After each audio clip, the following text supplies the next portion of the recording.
If you've ever been betrayed by someone who smiled at you while planning your downfall, you'll understand what I felt that night. My name's Isabella Hayes. I'm 29, a fashion designer from Seattle, and what I'm about to tell you isn't just a story about love gone wrong. It's about humiliation, revenge, and one act of fire that burned more than just a dress.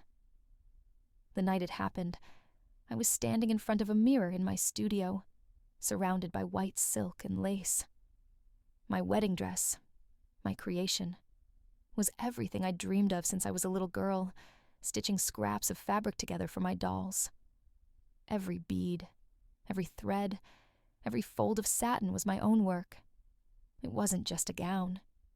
It was me, and she burned it.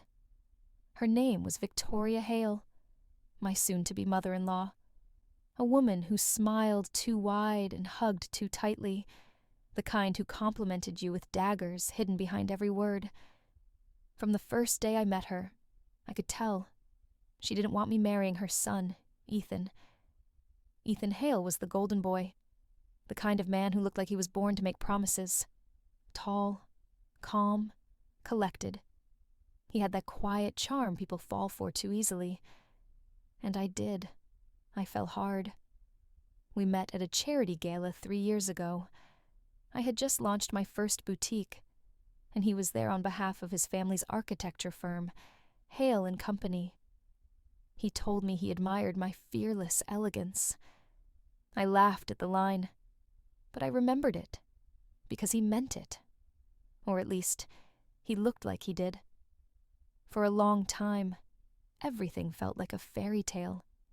Dinners at his family's lakeside mansion, long drives to nowhere, nights filled with dreams about the life we'd build together. Victoria pretended to adore me. She'd host family brunches and insist I sit next to her, then ask the kind of questions that sound polite but sting like acid. So, Isabella, darling, do you plan on working after marriage? I suppose Ethan will be the provider. Of course I'd smile and say, I'll work as long as I can breathe. She'd chuckle softly, sip her wine, and say, such ambition. You'll learn to rest once you have responsibilities. I knew what she meant. Once you belong to my son, you belong to me. Ethan always defended her. She's old-fashioned, Izzy. Don't take it personally, but I wasn't naive. I'd seen that kind of control before. My mother was the same with my father. All love on the outside, manipulation on the inside. Still, I loved him. Enough to believe he'd never let his mother come between us. Then came the engagement. Victoria's smile that night was so tight, I could almost hear her teeth grinding.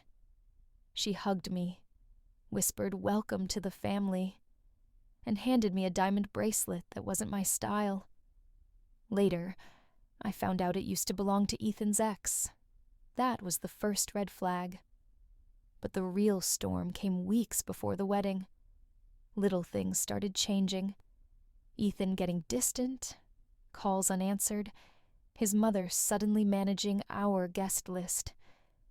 I found her in my studio one afternoon, touching my sketches, her fingers lingering on my wedding gown like she owned it.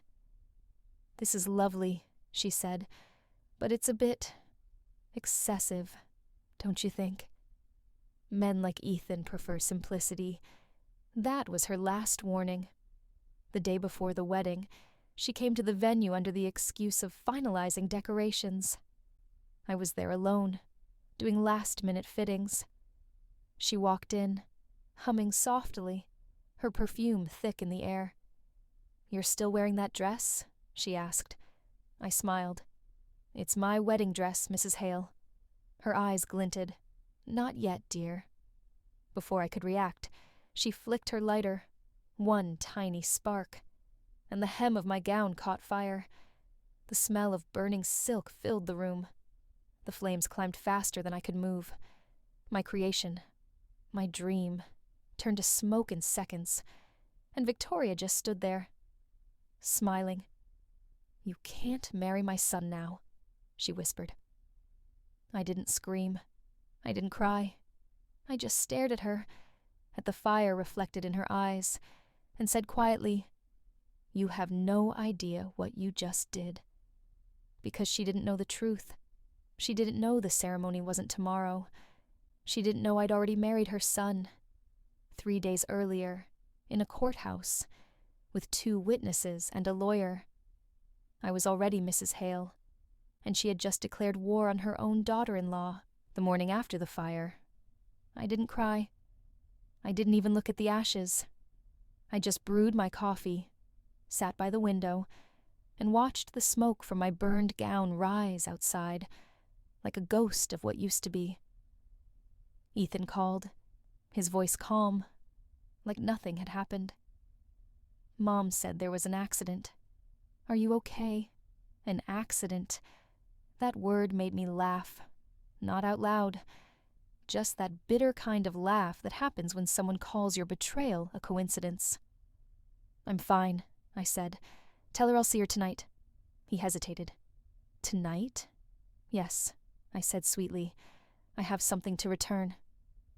He didn't know that when I said return, I didn't mean an object. I meant everything she'd taken. Respect, peace, and control. I spent the entire day cleaning my studio, carefully folding what was left of my gown, half scorched, half beautiful, and placing it in a white box. My mother used to tell me, "Never throw away the evidence of how someone tried to break you." I didn't. By 7 p.m., I was standing at the Hale mansion's doorstep, holding that box. Victoria opened the door, her perfect lipstick gleaming under the chandelier. "Oh, Isabella," she said with fake warmth. "What a surprise. Shouldn't you be—" "Married," I finished. "Already am." Her smile cracked for a split second before she caught herself. "What are you talking about?" I stepped inside. "You burned a dress, not a marriage certificate." Her expression froze. "You... what?" I smiled, slow and calm. "We signed the papers 3 days ago. Congratulations, Mrs. Hale. You officially have a daughter-in-law." She blinked, speechless for the first time since I'd met her. Ethan walked into the room at that exact moment, holding his phone, looking confused. "What's going on?" he asked. "Your mother," I said, "has a habit of playing with fire." He looked at her, then at me, and I saw it. That flicker of guilt, that tiny moment of realization that his mother had gone too far. But I wasn't done. I placed the box on the table and lifted the lid just enough for her to see the charred lace inside. "Your fire," I said softly. "I kept it as a wedding gift." Ethan started to say something, but I stopped him. "Don't." "Not yet." Then I turned to Victoria, meeting her sharp, trembling gaze. "I know what you did. And I also know what you're hiding." The color drained from her face. "What are you implying?" "Oh, nothing," I said, feigning innocence.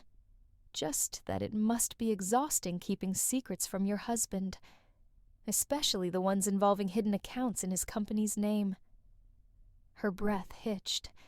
She knew what I was referring to. Weeks before the wedding, while finalizing the prenup with Ethan's lawyer, I'd noticed discrepancies in the Hale firm's accounts, transfers made from maintenance budgets into shell companies owned by a cousin of hers, over $1.4 million in unreported transactions. And because I'd signed the marriage papers early, I now had access, legal access, to those records. "Careful, Isabella," she said quietly, trying to sound composed. "You don't want to start something you can't finish." "Oh, I always finish what I start," I said, picking up my purse. "You taught me that." That night, I went home and opened my laptop. The folder labeled Hale Family Business was ready. Screenshots, bank transfers, every proof I'd need. I sent an anonymous email to the company's legal department, and another to a journalist friend who owed me a favor. Then, for the first time in weeks, I slept peacefully. By Monday morning, the fire that had started in my studio had spread into their empire. The media picked up the story. Hale and Company, facing internal audit for financial misconduct. Ethan called nonstop. His texts piled up. What did you do? My mother's freaking out. Talk to me, Izzy. I didn't reply. Instead, I dressed up in a cream blazer, grabbed a latte, and walked into Turner Law, the firm handling Hale and Company's corporate defense. My last name on the marriage certificate gave me access to the file. The receptionist didn't even question it. When I left that building, I wasn't angry anymore. I was focused. They had built their world on manipulation and deceit. I had just handed them a mirror, and I wasn't even close to done, because Victoria had taken something from me that fire couldn't burn. My peace. Now I was going to take everything that kept her calm, her pride, her control, her reputation, and I'd do it with a smile. The same smile she wore when she lit the match. 3 days. That's how long it took for the story to explode. By Monday afternoon, every major business outlet in Chicago was running the headline, Hale and Company, under federal review, for fraud and embezzlement. And right below it, Victoria's photo, flawless and frozen mid-speech, the image of a woman caught in her own lie. I sat at my kitchen counter, stirring my coffee, watching the news anchor talk about undisclosed funds, potential asset freezes, and pending investigations. I didn't feel joy. Not yet. What I felt was balance. The world was simply realigning. Ethan called again that evening. I let it ring 6 times before answering. Isabella, his voice cracked through the static. What did you do? I didn't even look up from my mug. I told the truth. You're ruining her, he said. No, I whispered. She ruined herself. He sighed, frustrated, hurt, maybe even scared. You think this will make things better? This will destroy our family. I smiled faintly. Ethan, there's no or left to destroy. Silence. Just his breathing on the other end, heavy and uneven. Then he hung up. For the next week, chaos unfolded like a symphony. The company froze all of Victoria's access. Her husband, Mr. Hale Sr., hired his own audit firm. And the whispers at the country club, they turned into public gossip. Did you hear about Layla Hale? No. Apparently she moved some money offshore. Her daughter-in-law's involved somehow. Poor Ethan. Poor Ethan. That one made me laugh out loud. I wasn't hiding anymore. I went back to my design studio. Yes, the same one where my dress had burned. It smelled faintly of smoke and lavender. The insurance check came through, and I rebuilt the space exactly how I wanted. Fresh paint, new fabric, better lighting. Every stitch I made felt like reclaiming something. The irony was that while Hale and Company was collapsing, my business was thriving. The same society women who once whispered behind my back were now calling for fittings, pretending they'd always admired my work. I didn't correct them. Let them rewrite the story. It only made my silence more powerful. But karma, I've learned, has a sense of theater. One evening, as I was locking up, I saw a familiar car parked outside. Ethan stepped out, looking like he hadn't slept in days. His tie was loose, his eyes rimmed red. I just need to talk, he said softly. I crossed my arms. 5 minutes. He looked down, voice trembling. They froze my accounts too. Mom said it's my fault. She's losing everything, Izzy. Good, I said. Maybe she'll finally learn what loss feels like. He took a deep breath. I didn't know what she was doing. You have to believe me. I did believe you, I replied, until I saw you standing in her living room the night she burned my dress. And you said nothing. He looked away, ashamed. I froze. I didn't want it to get worse. Ethan, I said quietly, you can't freeze while people burn. He swallowed hard. What do you want from me? Nothing, I said. You've already given me everything I needed. Proof of who you both are. He stepped closer. I made a mistake. Yeah, I said. So did she. The difference is, she made hers on purpose. For a long time, he just stood there, staring at me like he was seeing me for the first time. Not the woman he thought was fragile, but the one who'd walked through fire and come out unscathed. Then he said something I didn't expect. She's sick.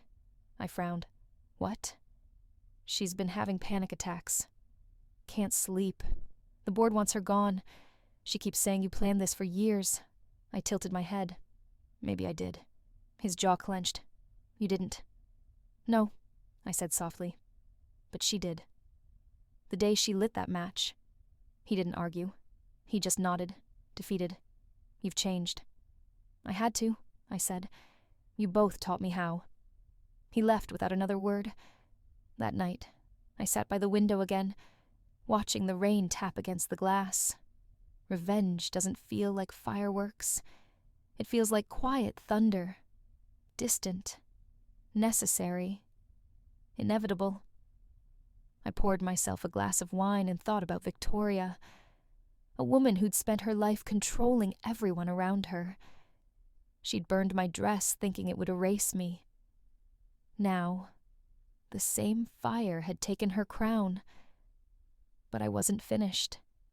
Because while the world believed she was just a corrupt woman under investigation, I knew there was one final secret still buried. Something that would turn her entire empire to dust. And when I found it, I'd make sure the whole world saw exactly what happens when you mistake silence for weakness. It happened on a Thursday, exactly 6 months after the wedding that never was. Chicago was gray that morning, the kind of chill that makes you think winter forgot to leave. I sat in the back seat of a rideshare, scrolling through the email that had just changed everything. Subject line, confidential, internal audit findings, Hale and Company. The body, 43 pages of evidence, transfers, shell companies, offshore accounts, all under Victoria Hale's signature, the same signature she'd forged on my wedding contracts. I smiled, not out of joy, but relief. The universe had officially delivered the receipts. By noon, the Hale and Company scandal was trending. Reporters swarmed the company headquarters downtown. Employees were escorted out by security. Victoria's office, once a glass castle overlooking the lake, now looked like a fishbowl filled with sharks. At 2 p.m. sharp, I walked in. "Ma'am, this building's on lockdown," said a young security guard, clearly new. "I have an appointment," I replied, sliding my badge across the desk. It wasn't technically a lie. I'd been the designer for Hale's annual charity gala, before she'd torched both my dress and my career. The elevator ride up was silent, the kind of silence you could slice with a knife.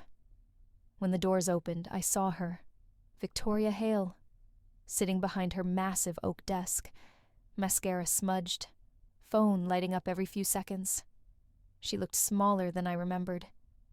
"Isabella," she said, voice hoarse. "You shouldn't be here."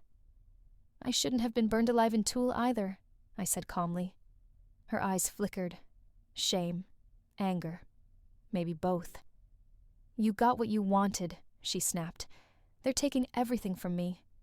"No," I said. "You took it from yourself." I placed a thin white envelope on her desk. "This is your final invoice." She frowned, opening it. Inside was a single flash drive.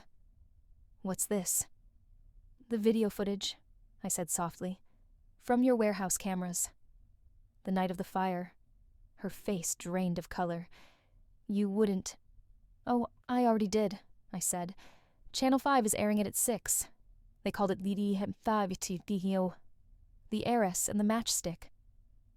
"Catchy, right?" She stood up, voice breaking. "You'll destroy me." I met her eyes. "No, Victoria. You already did that when you destroyed me." For a second, she looked like she might crumble. Then she laughed. That bitter, aristocratic laugh I'd heard so many times. "You think this makes you powerful?" I smiled. "No, it just makes me free." I turned and walked out before she could respond. By the time I reached the street, the wind was wild, whipping my hair across my face. Cameras flashed as I passed by. Not for me, not yet, but for the breaking story that was now spiraling across every news outlet in the state. At 6 o'clock, Chicago stopped to watch. The footage played on every major network.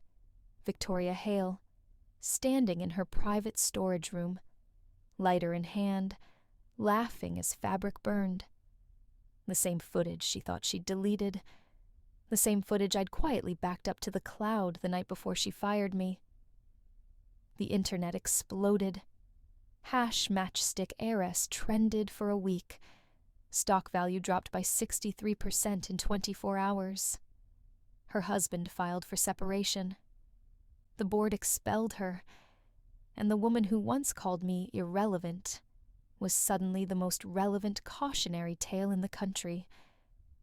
That night, I poured a glass of champagne and stepped out onto my balcony. Below, the city glowed, alive, loud, unapologetic, kind of like me now. Ethan texted once more. "You won." I typed back. "No one wins in fire, Ethan, but some of us learn how to walk through it." Then I deleted his number. Weeks later, the reporters stopped calling. The story faded into the background noise of another scandal, another day. But I wasn't the same woman anymore. I opened a new studio in Soho, Ember Atelier. Our slogan, "From ashes, we design." Brides came from everywhere. Women who'd lost things, women who'd been broken and decided to rebuild. They said my designs had soul. I told them that's what happens when you stitch pain into purpose. Every once in a while, I still dream of that night. The smoke, the screaming, the smell of burning silk. But then I wake up, roll over, and smile. Because the fire didn't destroy me. It revealed me. So if you ever meet someone who tries to set your world on fire, let them. Just make sure you're the one who walks away holding the match.